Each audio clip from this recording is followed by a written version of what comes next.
Okay, hi everyone. Welcome back to Breaking Into Data. Sorry about that.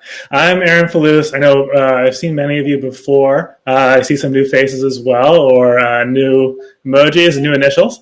But thanks again for being here. I know there's lots of other webinars and lots of other events you guys can go to. So really do appreciate that you guys keep coming back every week, and we want to keep doing this. So for those of you who haven't met me before, I'm Aaron Falus, founder of Promotable. Promotable. So we're a professional development platform that teaches data analytics skills required to do your best work now and become promotable in the future through industry-created, expert-led, and mentor-driven hands-on training. So how do we do that? We start with events like this. In these Breaking Data events, we invite experts and business leaders to share their expertise with you so you can network, learn actionable tips, and of course, just take yourself to the next level. And for those of you who want to dive deeper into data, we of course have this is how we fund all of these cool events. We have data analytics courses. We have two kinds. We have our main best-selling course, to data analytics for business course. And here it's 5 hours a week. You learn things like Tableau, SQL, really how to drive business decisions and do all that data analytics work that drives that. And of course, we also have an immersive data analytics bootcamp for folks who want to make that full career transition. So of course, we know that it takes a lot more than the certificate to be successful. So I love feedback. Feel free to shoot me comments, subscribe, like, of course. But your feedback is super important, whether it's for us, obviously, to help make better courses for you, but also for events. We want to know who you want to, what kinds of topics you want to learn about, what kinds of guest speakers, all this kind of fun stuff. So if you want to check that out, promotable.io is where to go. Otherwise, introducing John Cook. So he is a director of analytics at Marriott. And I apologize for cutting short your title. It's rather long. But this is going to be a really important talk. I feel like this is a topic that we get a lot. I think anyone who has moved up in the data space, once you're managing things and you start to see like your biggest problems are less like, how clean the code is and more like, are we doing the right thing? Is this what we actually need? So I'm not going to try and steal your thunder, but I love the start and pull it off to you and take it from there. Sounds great. Well, thanks, Aaron. I appreciate you introducing me. I think at one point I was going for the world's longest title before we reorged a couple of times ago. My title was Director of Data Science, Data Strategy, and Revenue Management for Sales, Marketing, and Revenue Management in the Americas, which I think is exactly, it's a mouthful. Try fitting that on a business card. Yeah, exactly. I took it easy and cut it all down and figure that if I made a mistake, you would correct me. Yes, it's keeping it short and sweet is a good thing, I think, with that particular title. Absolutely. Awesome. Well, thanks for joining us, everyone. This is a topic that is near and dear to my heart over the years. As Aaron said, my name is John Cook. I am the director of that long title that I just gave you. That's what I do. But I started my career with Marriott as a revenue manager. I went into analytics after 2 or 3 years, and I've spent ever since then bouncing around various different roles in analytics. And I've tended to gravitate towards the sort of roles that are newly introduced or that are tackling some new challenge that we haven't run into before. And I've run up against this question of what sort of metrics do we measure and how do we measure them a number of times. And I'll tell you a little bit, and we'll sort of circle back to this later on. But one of the projects that I worked on was supporting one of our revenue management systems, right? So this is a system that we have, that all the big hospitality companies have, that helps you generate a forecast. It helps recommend pricing for various things. It helps recommend business mix strategies and all sorts of things like that. And we wanted to develop a dashboard. My job was to develop this dashboard of how we were going to measure whether people were engaged with this particular platform.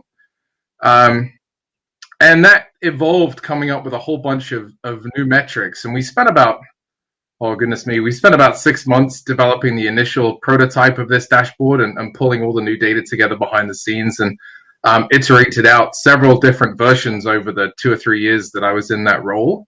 And some of the insights that we got by changing the way we measured things were pretty interesting. So we'll talk a little bit about that later on, but I wanted to sort of tee that up as a we'll go into a little bit of a more concrete case about this.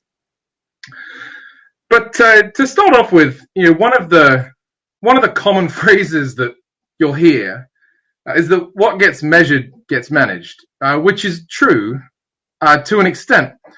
But the challenge is, what happens if we're measuring the wrong thing? So one of the books that I've read throughout my data career, and I think is probably one of the most popular and cliched examples of when data worked out well, is a book called Moneyball, which, if you haven't read it, is well worth the read. If you have read it as a data scientist, it's one of those books that makes like data and statistics seem like the champion that wins over everything. And in this case, it is, and it can still be. But we don't always get to that point without doing some of the work behind the scenes that went on in that book, where they figured out that some of the traditional metrics that we use to measure baseball players and how they play and what makes a winning team were not the same ones that we had traditionally thought measured players and what made a great team. One of the best examples is the Oakland A's changed from measuring the batting average to the on-base percentage, and it turns out that the on-base percentage is a much better indicator of how many runs you're going to score than what your batting average is. They took a bunch of pitchers that had the wrong mechanics, according to scouts. And by taking these sort of unusual and offbeat players and looking at these different metrics, they managed to build themselves a team that almost won a championship. Now that little paragraph right there is pretty much my entire knowledge of baseball, much to some of my friends' dismay. But the same thing is very true of metrics in the corporate world, and that the more accurate we can make the measurements that we do, and the closer we can get them to the inputs, the more effective they're going to be in helping us run our business.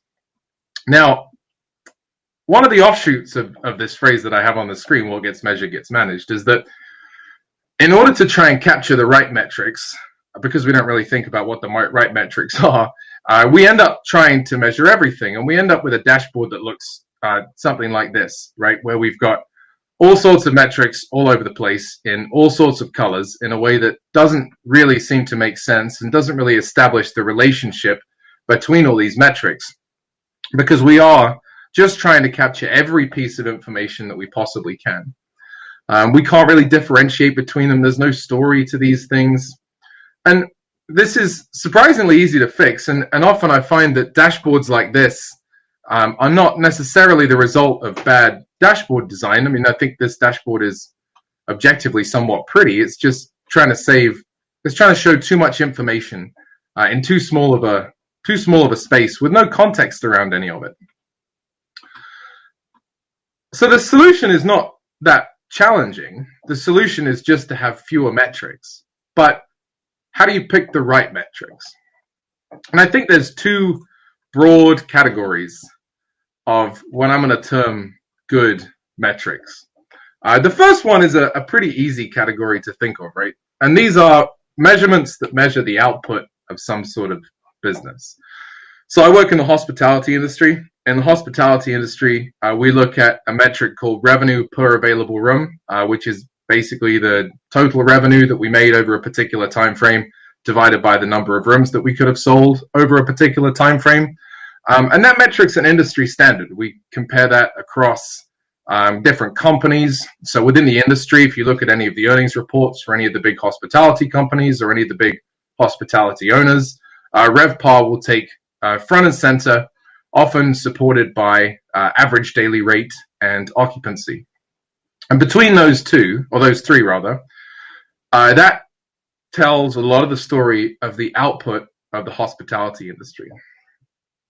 And you don't necessarily need much more than that. If you're in a different industry, you might look at gross sales, you might look at profit, you might look at churn, but they're the sort of metrics that you would see on a company's earnings report, or if you read through a company filing in their investor section of their website. That's the sort of metrics you'd find there, the ones that support the output of the business. The much more challenging ones to find are the good metrics for running a business, the leading metrics that are going to tell you what's going to happen next, or the ones that if you influence them in the right way are more than likely going to lead to some sort of positive outcome. So what makes a good leading metric? Well, good leading metrics are actionable. And I guarantee if you've worked in any sort of company, we talk about actionable metrics all the time, and we'll get down to exactly what that means and get to some specific examples, because actionable doesn't always, it says easy, it does hard. But they're actionable, so you can take concrete actions that help you drive that particular metric. They're also controllable, so whoever is responsible for that metric actually has control of what goes into it.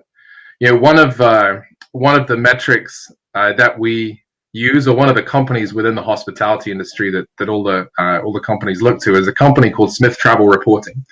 And Smith Travel Reporting takes all of our data, anonymizes it, and then gives us an index for all of our hotels ranked against a set of their competitors. And the competitors could be from Hilton or Hyatt or Choice or whoever happens to make sense for that particular hotel.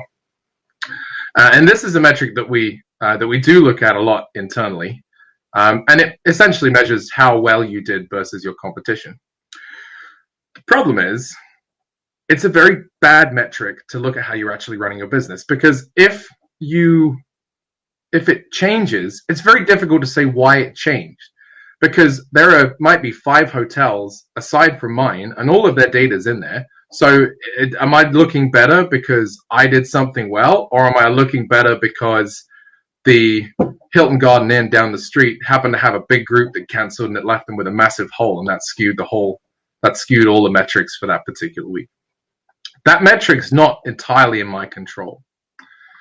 The other thing that you want them to be, these metrics, these good leading metrics, is reliable.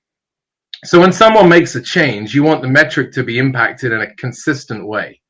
You want it to be comparable across things. So if I make a change on my end and somebody else makes the same change on their end, right, the same thing happens. We end up with the same change to our metric.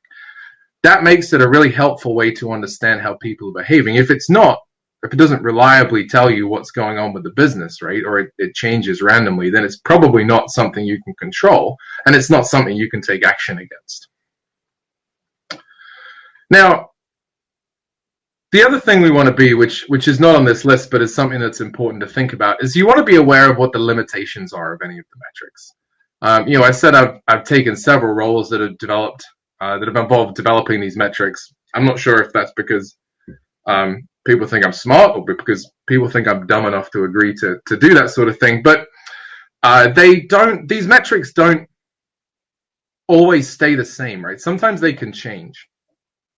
And if you're aware of what the limitations of a particular metric are, right, what it's not telling you, then you understand the sort of behaviors that you're driving, or the sort of behaviors that you're trying to optimize for, and you'll begin to understand when that metric has sort of run its course and we need to come up with a different way of measuring it. Now, these metrics are pretty hard to find because they're not traditional metrics, right? They're not the things that we've often thought of when running a business, and they require a lot of thought and understanding of exactly what's happening and what we're trying to measure and why we're trying to measure it. And what happens often is that when we have to come up with some new metric, or we have to measure something, the first thing we do is we go and say, what data is available? What data do I have to try and look at this problem? How can I turn that into some sort of metric? And then once I have my metric, what sort of decisions can I try and use that metric to measure? What sort of decisions go into influencing that metric? And you can come up with as many metrics as you like to do this. And probably now and again you'll get one that's effective. But a much more reliable way to come up with effective metrics is actually to flip it around on its head. So instead of looking at the data first and what you have, you figure out what you want to influence. You figure out, what piece am I trying to optimize for? Am I trying to optimize to move somebody down the sales funnel? Am I trying to change the way somebody behaves? When we were developing this dashboard, we wanted people to price better, to price their hotels better. And we wanted them to do that by using the recommendations that we gave them. So the decision that we were looking to figure out was, well, how can I get somebody to click on this button? How can I make sure that they have some skin in the game when they make this decision in order to drive it? And that led us to the metric. And then we had to figure out how to get the data that drove that metric. But fortunately, if there's a decision being made these days, we almost always have the data to measure it. The question is figuring out how we want the right way to do that, or what the right way to do that is, rather. And I'll tell you another secret too, that as you come across these metrics and things, it seems like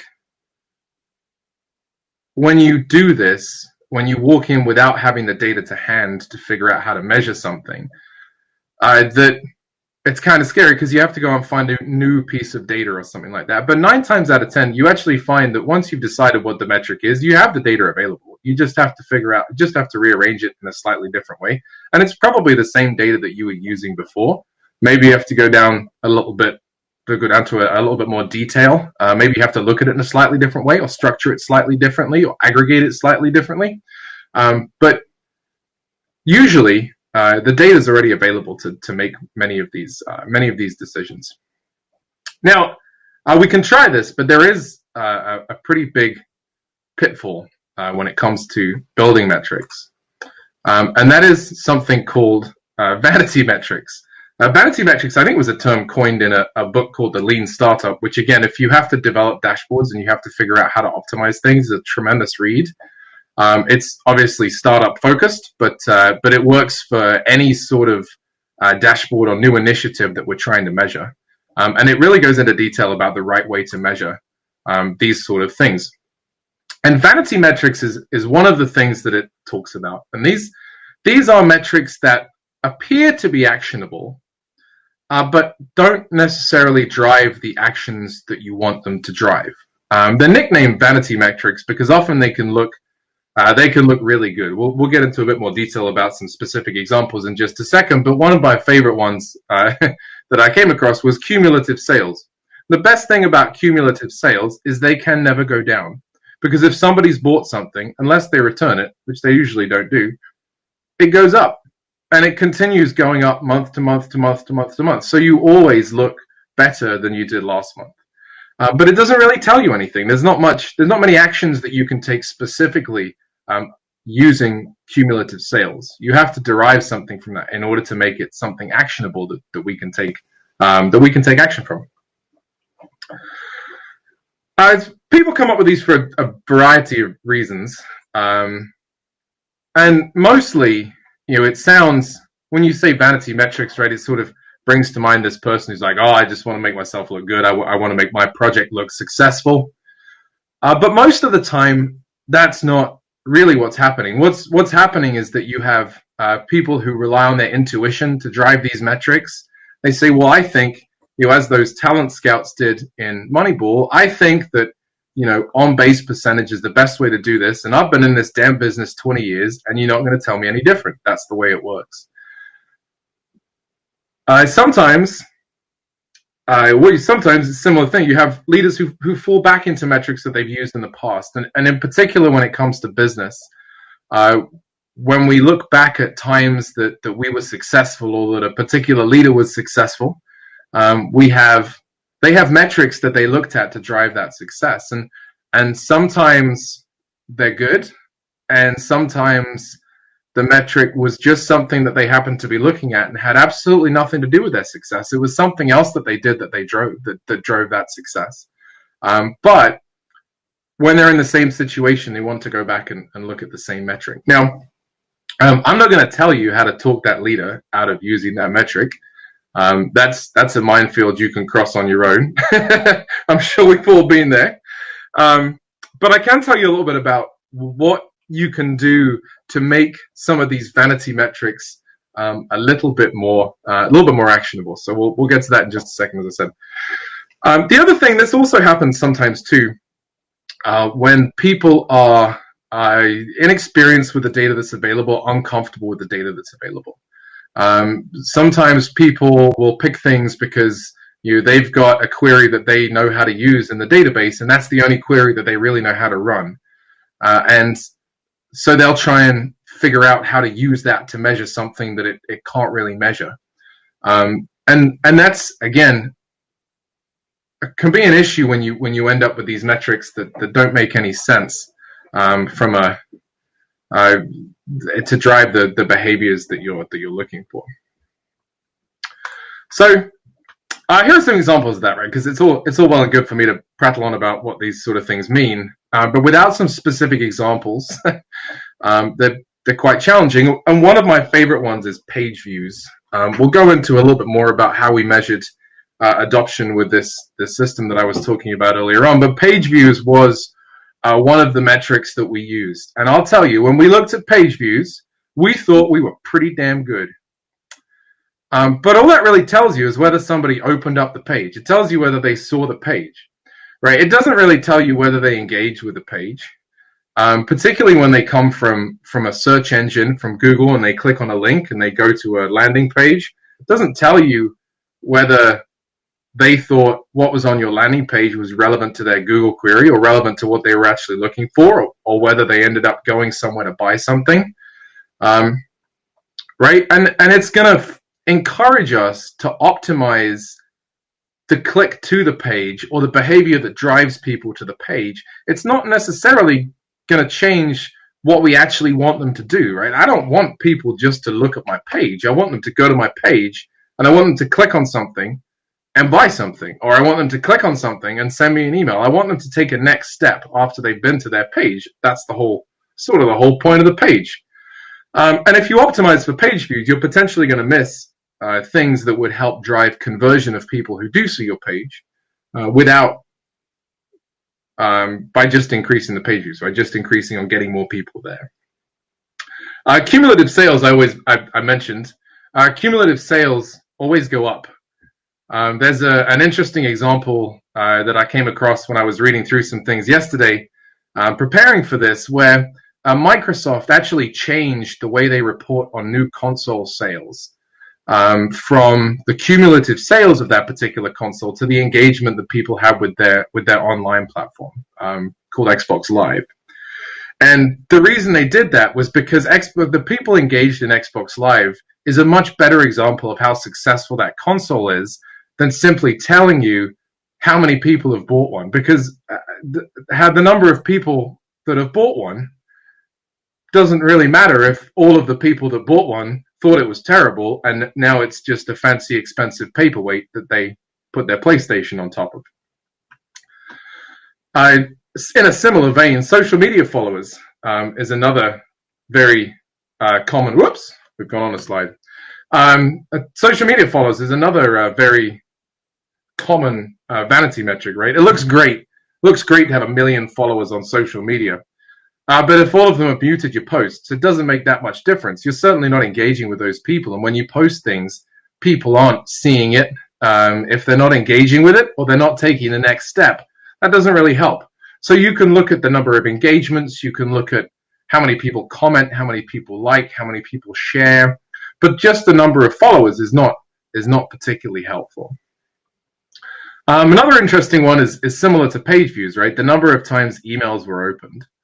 Emails are similar to page views, but obviously the first goal of sending somebody an email is to get them to open the email with some sort of compelling subject line. And that's important, but it's not the whole story. If somebody opens your email and then closes it again, well, yeah, great, you got them to open it, but you didn't get them to take the next step.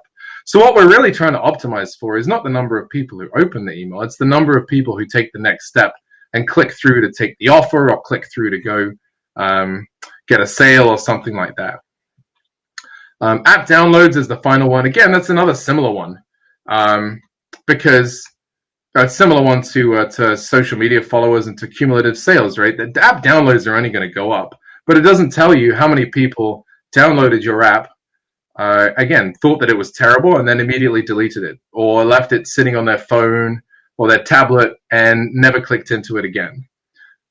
So it looks good, but it doesn't tell the whole story, and it certainly does not help you optimize that app or optimize that business to be better in the future and to help more customers, which ultimately, right, that's what we're all trying to do, and we're all trying to bring in more revenue.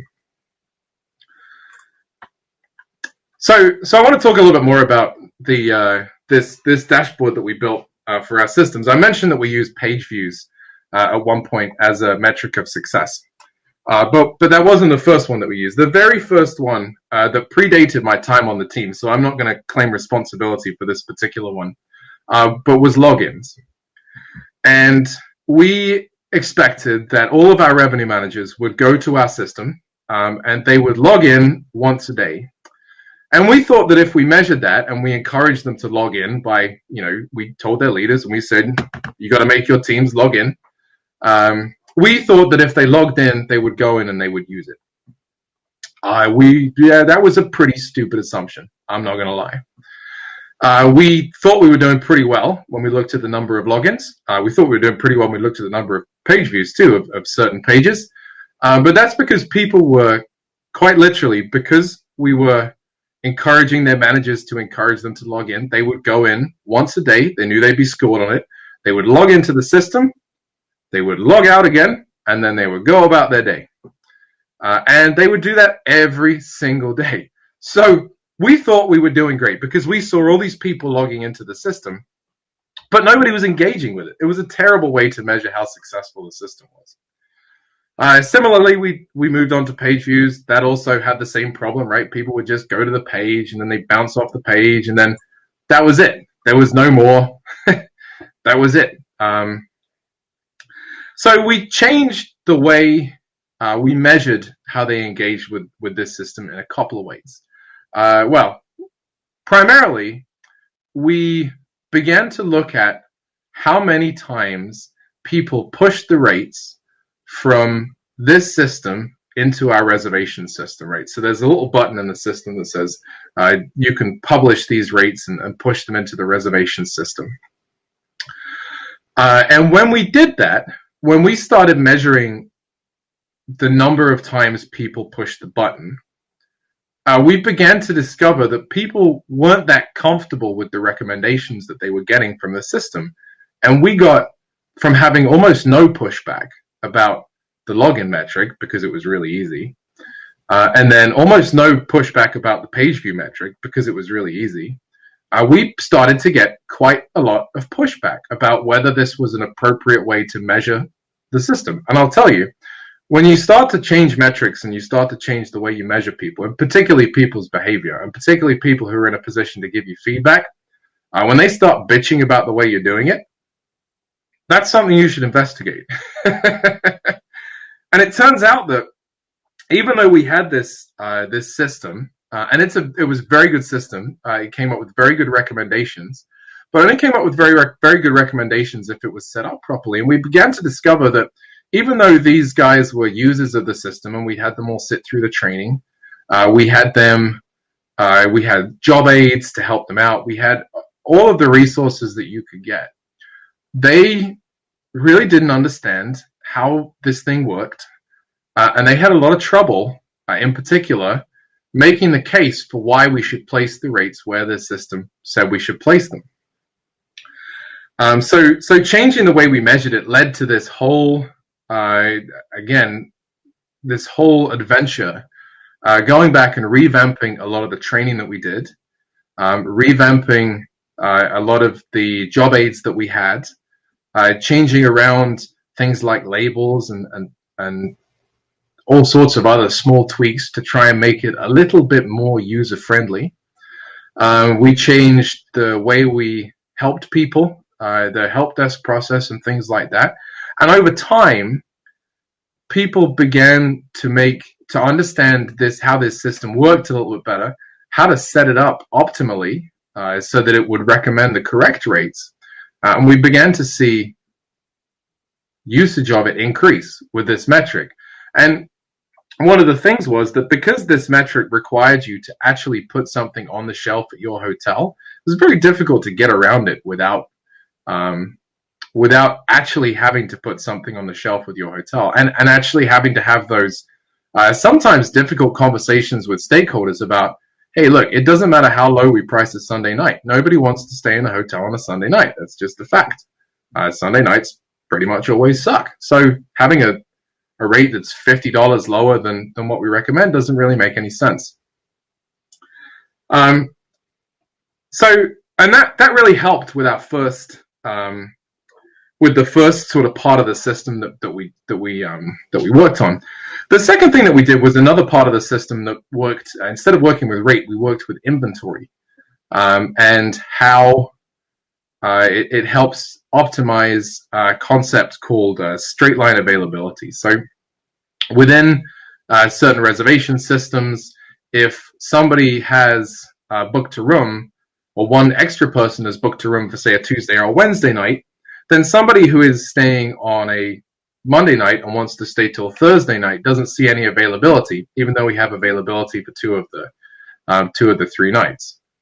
So, sometimes we'll move rooms around. Obviously, we don't physically move the rooms around, but within the reservation system, we'll move them from place to place in order to try and make sure that we're maintaining this straight line availability. And it's a pretty basic concept of revenue management. It's one of the first things that you learn as a revenue manager, that this is a thing that you have to manage day to day. So all of our revenue managers have been doing this for years. I mean, we've had revenue managers that have been with the company 20 plus years.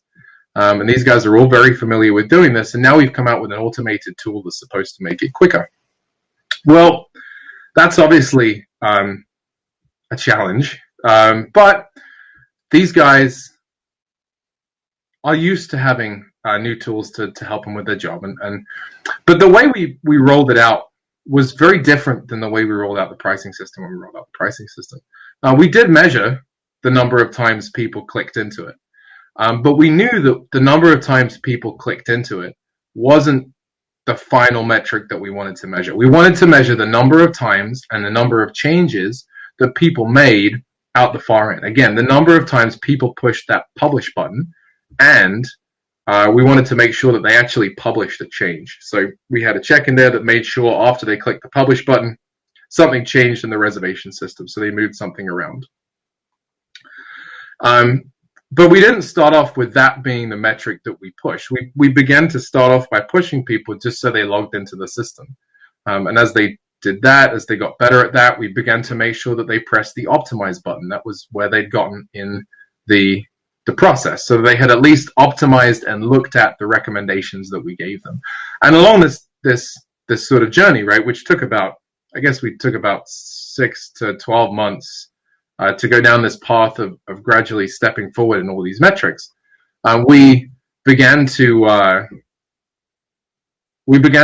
be able to change and fix things as we sort of grew this product, and as we grew acceptance of this product. We were able to make tweaks to the training. We were able to make tweaks to the layout. Because we were pushing people to go in there, we got much better feedback initially than we would have done had we not been pushing people to push the buttons, or driving the decisions that people did in order to push the buttons. So really, in that case, I think the right metrics led us to a much better product. The other example that I'll give is that right now, the hospitality industry is in a bit of a state.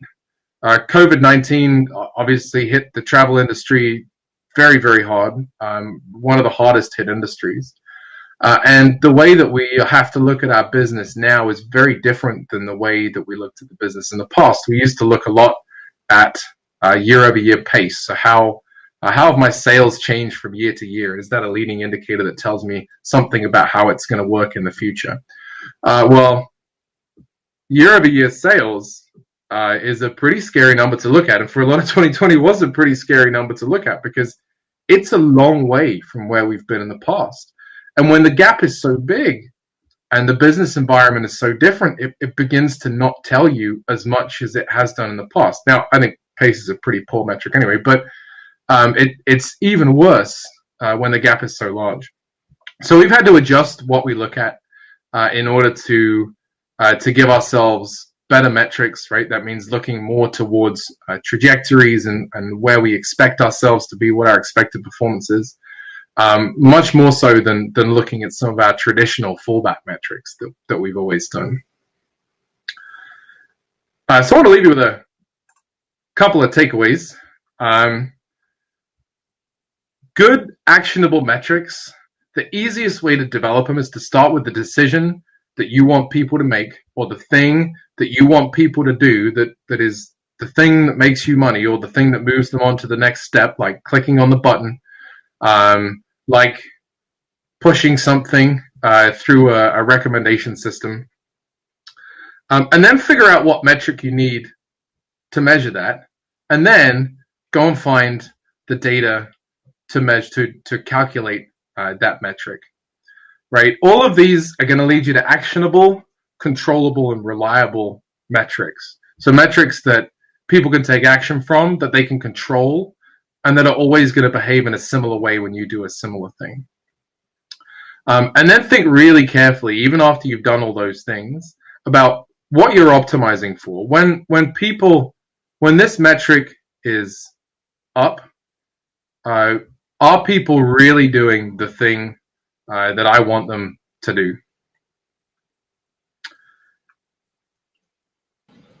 And then if you guys are reading any more, if you guys want to read any more, there's a couple of books there and some articles and things like that I think were helpful as I was trying to get my mind around how to how to explain some of this stuff. So more for you there. Awesome. Well, I know I've gotten some pretty good takeaways. I already shared that slide of the vanity metrics on LinkedIn. So really good examples. We have a couple of questions already. I'll give you a chance to take a breath and and then we got a couple of questions. I'm going to first hand the mic off to Christine, invite her up to the stage, and then we'll go to some of the other questions. Folks in the audience, if you have questions, feel free to either raise your hand or drop it into the question section. If you put it into the chat, then we might miss things as we keep going. Hi, Christine. Hi. Sorry, I'm not allowing the video. Anyway, I just wanted to find out, when do you sell the rooms to Priceline? What is the metric that you look for that's so important in forecasting how many rooms are going to be sold? So we have a system that helps us helps look at demand. That's fundamentally right. When we choose to sell rooms at different price points, and in particular to companies like Priceline, where the price is really low, we want to understand how much demand there is for each price point, and then obviously we want to try and take the best bits, right? You want to take the highest rated stuff first, and then the lowest rated stuff, because that's the way business works. Right. So we have a demand forecast basically that decides when we should sell to companies like Priceline, and it's based on how many people we expect to stay at each particular price point. So I guess the forecast is the metric. I don't really know how to how to describe the metric specifically, but it's all a factor of that sort of layering on of demand that we do over time. I thought it might be a scale or something that might vary with location, about population that might factor into it, and your occupancy. The forecast is unique to each hotel. So each hotel has their own forecast, and they make their own decisions about when to open up particular price points or when to close particular price points, based on demand and on what we expect to see. Okay, thank you very much. Thanks, Christine. Hey, welcome. And another question from Linnell. Here we go. Hi, how are you? Hello. So I used to be a revenue manager in a hotel, so you're like speaking my language. I'm being a hotelier so much. But I'm knowing that there's other KPIs out there besides things like RevPAR. What do you think that data science is going to be something that more hotel brands adopt. I know that Marriott has like one of the biggest data science teams in the industry. But do you think that this is something that other brands, other companies are starting to take advantage of? And for people like myself who maybe are trying to pivot from the hotel operations side to now, or maybe just getting into data analytics, what are some things that do you have any tips for us, like things that we could maybe or that we should keep in mind when we're applying for things? Sure. Well, I think one of the most important things, right, that so sorry to answer the first part of your question. I think data science within the hospitality industry has been growing leaps and bounds over the last, oh my goodness, I joined Marriott in 2000. Has it really been 10 years since I joined Marriott? Good God. So it's been 10 years since I joined Marriott. I've been in the analytics and the data side for about 7 years. And the team has gotten bigger and bigger and bigger and bigger every year. And I suspect that the same thing's happening elsewhere. We're headquartered not that far from Hilton.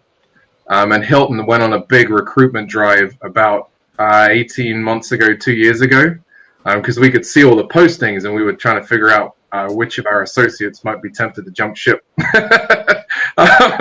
So I know that it's growing within the hospitality industry, and it's because of conversations like this, right, around the type of metrics and the type of value that we can drive to the business. Hospitality is a pretty traditional industry. You get people in all the big hospitality companies that have been with them a long time. 30 years, 20 years is really not unusual. But this data science is definitely driving new changes, right? We've come up over the last few years with different ways of looking at the business and really helping identify those hotels that might have challenges, so we can help them out much more proactively. And I think, if you want to break into any particular industry, having some experience outside of data science in that industry is enormously valuable. We've hired people from outside, we've hired people from inside. The skills that you get are obviously a little bit different. It's hard as a revenue manager to develop hardcore Python coding skills and SQL skills, right? Because you don't have access to the tools. But what you do get is a tremendous understanding of the business and how the business works. And all the terms. And a lot of data science, probably more of data science than we really give credit to, is actually explaining what things mean to other people. I spend a massive amount of time explaining what things mean to other people. And that business experience is what helps you translate that data science knowledge into something that allows you to explain what you mean to other people. And that's really something to lean into as you begin a transition, right? And as you're looking for new opportunities. Awesome. I could not agree with you more. So we've got a few questions here from folks who just dropped into the question section. Here's an interesting one. We'll see. I'm sure it's caused quite a bit of chaos. But during the merger with SPG, what were the biggest challenges that you guys had in terms of merging your customer insights? Was it like a total disaster, or is it like? It's like two established companies you're trying to smash together to figure out what everyone's doing. Everything is labeled differently. I'm sure just that alone was probably chaotic. It was very interesting. And I use interesting in the sense of the word that it was both an interesting intellectual challenge and a complete nightmare. You'd think, right? Two big companies do very similar things. We give people a place to stay when they are traveling somewhere. We did things completely differently. Both companies did things completely differently. We had different philosophies when it came to pricing and revenue management. We had different philosophies when it came to how we measured things. We had different things that we tracked in the databases. Something as simple as we do, as everyone does, right? We segment our customers into different segments. those segments were not comparable between the two companies. So we had just vastly different ways of doing business. Yeah. It took, and I was involved, but I was a very small part of a very, very big operation. It took a massive number of incredibly smart people to pull those two companies together, and especially on the data side, to try and begin to make comparisons between the two companies. And even after the merger, I mean, for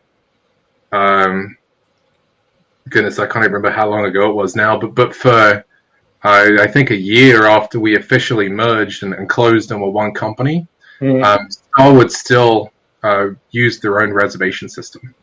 So we had, not only do we have this challenge with incomparable data from before the merger, we continue to have incomparable data flowing in after the merger.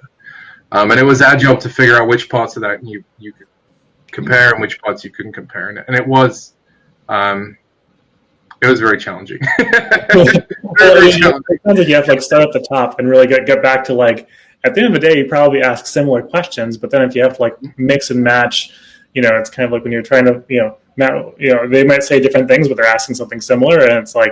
Going through that effort and then going through your legacy, labeling and everything else that I think leads to some challenges. Absolutely. And it was one of the interesting things, right, is that we're sort of talking about actionable metrics, and that really involves getting really deep down and really, really close to where some of these decisions are made.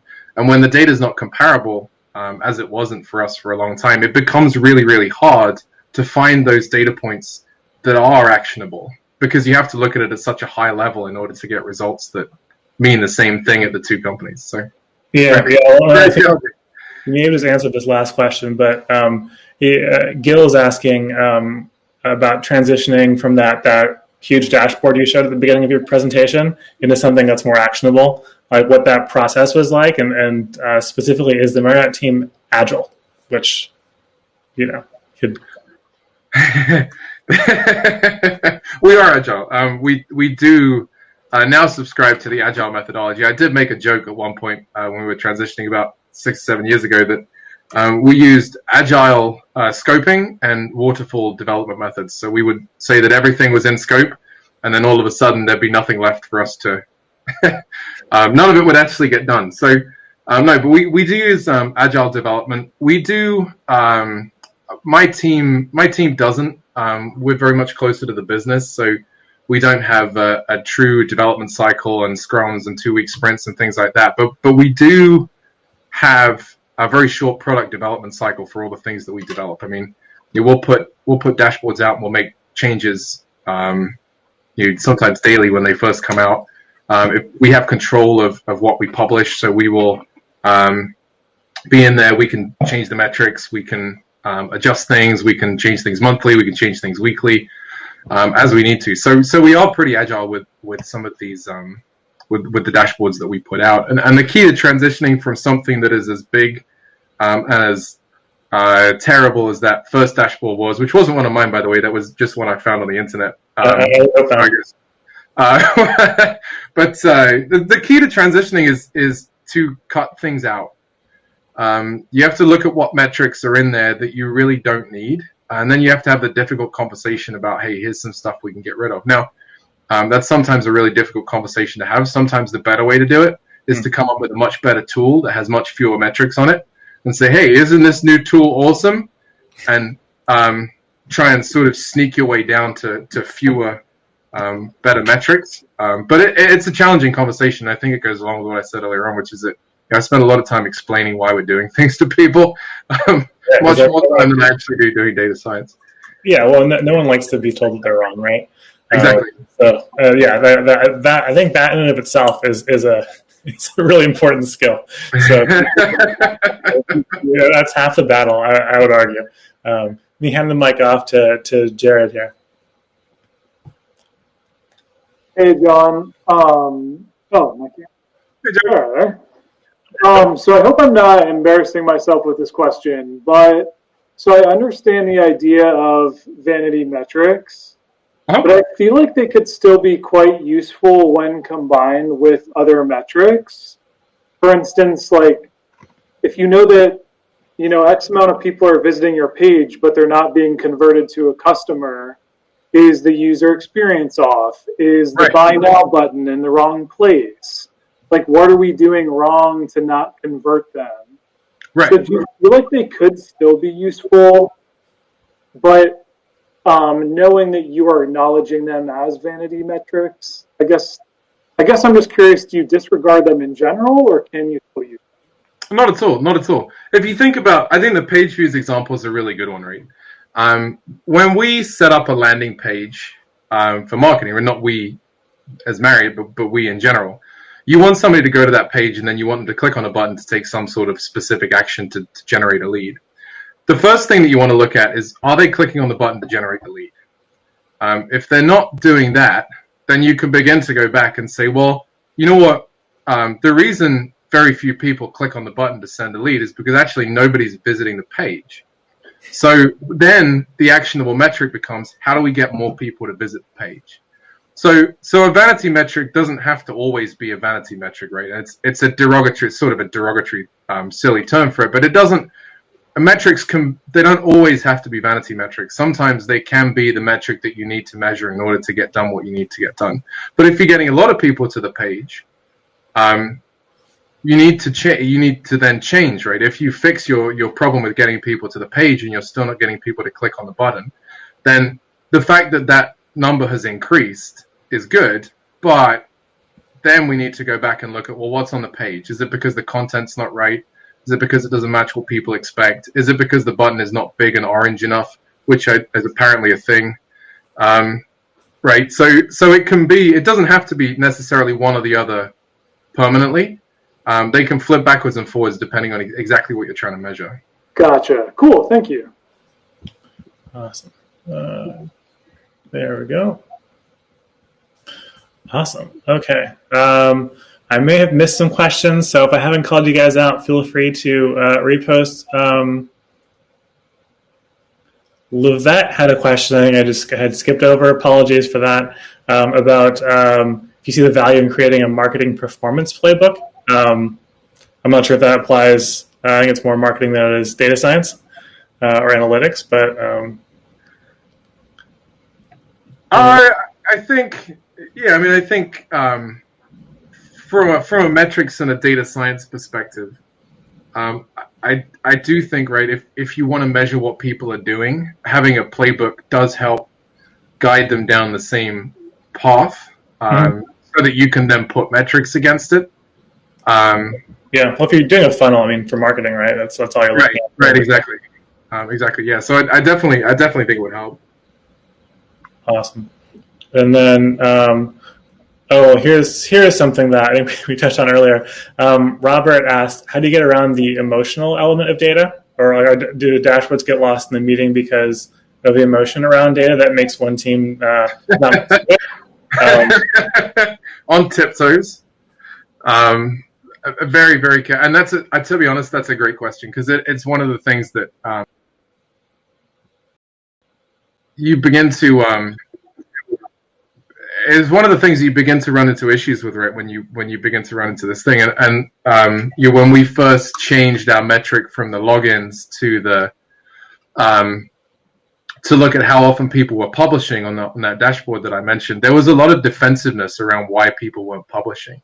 You get to the training team, and the training's like, well, it's not us. We did our job. We trained them on all the stuff. And then you get to the development team, and they're like, well, the algorithm works great. We're getting good recommendations out of it. And one of the things I always try and make clear, right, is that you want your discussions to happen in as safe a space as possible, and preferably with as small a number of people as possible, so that you can actually talk through the solutions. It takes a lot of trust to be in a room with several people, especially in a big company where there's a lot of CYA and all the other terrible things that they get a reputation for. But if you can build up enough trust, and Marriott's a company that does tend to do that, right? People will take a hard look at exactly what's happening, and figure out that maybe nobody's wrong. And one of the phrases that I've used in the past is that, based on the old metric, we were all right. Right? Everything was okay. This is a new insight. It's not that everything we were doing before was bad. It's that here's a new metric that gives us a new way of measuring that means we can do things just a little bit differently, and get another level deeper and better optimize what we've been doing. Yeah, we learned something. Exactly. Right? It's okay. Exactly. It happens. But tough conversation. Yeah, well, those are never fun at all. Definitely been there. But I think your point about having trust and being able to actually have that conversation and just being like upfront with like, you're not wrong, it's just that things have changed. Right. And like we learned something new and now we're applying that. So like everything changes. You're wrong, I'm wrong. We're all a little bit wrong. Sometimes the metric's wrong. That's a whole different can of worms. But when the metric's wrong, then you realize you've just wasted millions of dollars, and then you have aside from that, you have to start back over and replicate all your work, which sucks.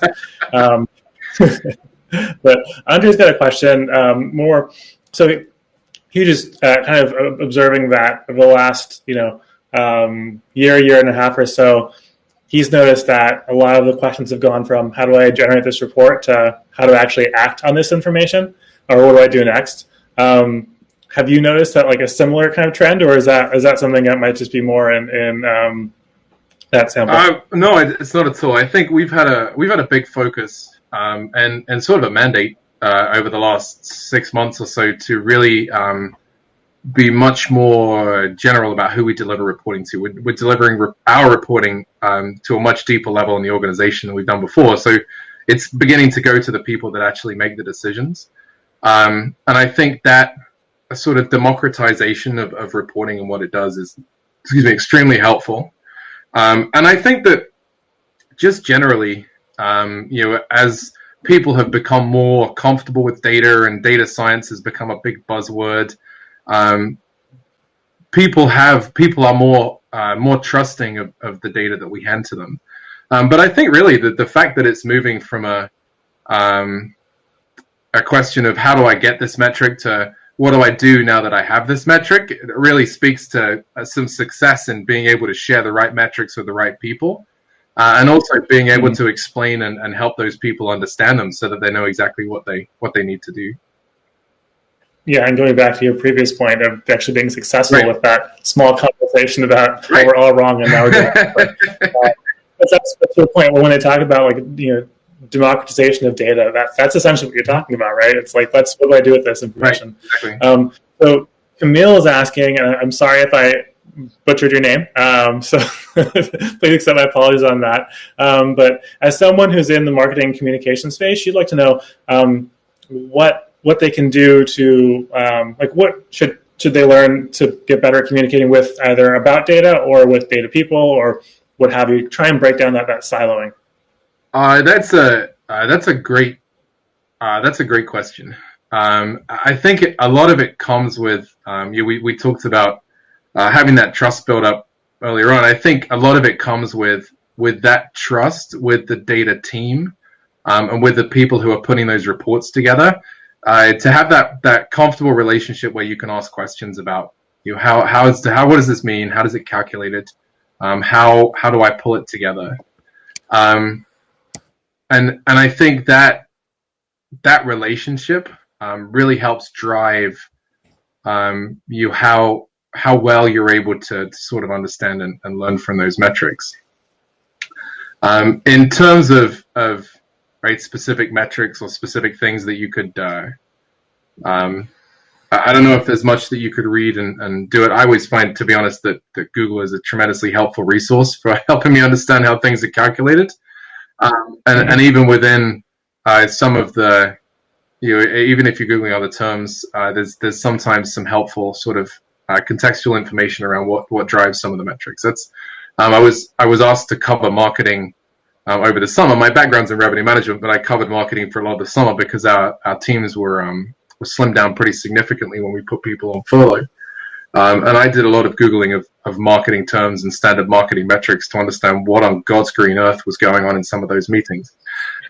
So, it's worthwhile. But I think really, the key to getting through that sort of thing and really understanding what's going on with your company, is to get in touch with the people who are making those dashboards. Who's the person who develops it, who's the person who puts it out, and talk to them and ask questions and develop that relationship. And you'll find that once there's some sort of mutual trust built up, there's a lot of good that can come out of that relationship.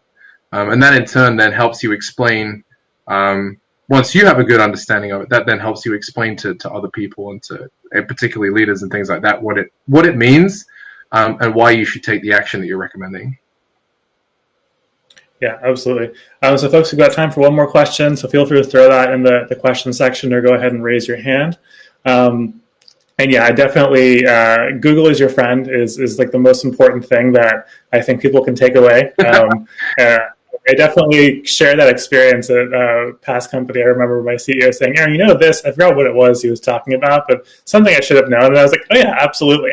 But he wasn't next to me, so I could furiously Google while he was talking and figure it out. But it's like, it's how you discover things like Stack Overflow or, my personal favorite is when someone asks you a particularly dumb question that everyone should know. For what you're doing, you send them the link for let me Google that for you. And he creates a little video of Googling it. I'm pretty sure you can tell how hard my day has been by looking at the number of tabs that are open in my browser at the end of the day. I have an embarrassing amount of tabs in my browser, so we're not going to talk about it. There we go. All right, Linnell, last question. Here we go. Sorry. Okay. So actually, I noted because I was speaking with some great other analytical students while we were waiting. And besides being humble, being able to be agile, being able to communicate and deliver the data in an understandable way to teams that may not be familiar with the concepts, what other characteristics or traits make a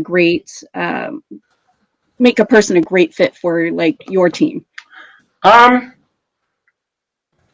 That's a great question. I look for people who have learned themselves, right? I look for people who've gone out and found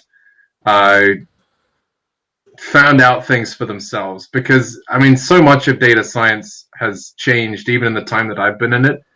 If people aren't constantly trying to evolve their skills, or they're not trying to learn new things, or they haven't taught themselves new things, sometimes it's really hard to get them to do, or for them to be able to do the sort of things that we need them to do, because nobody knows everything.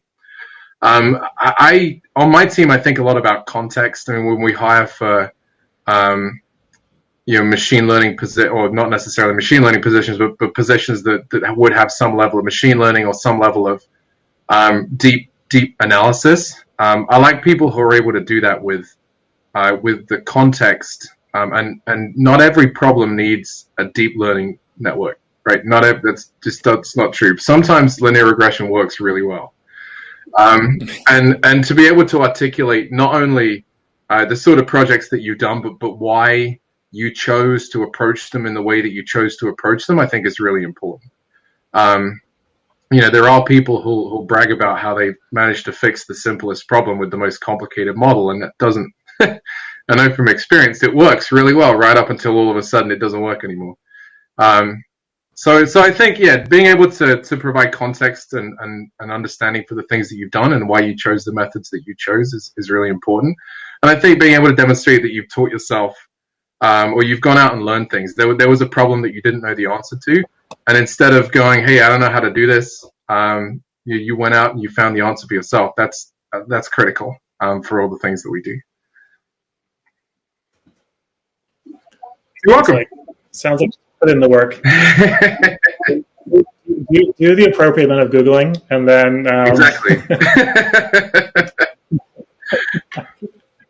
It's so simple, but yeah, it's always it's like always like one of the little things. It's like, I don't care that you didn't get the answer right. I care that you didn't try. Right? Exactly.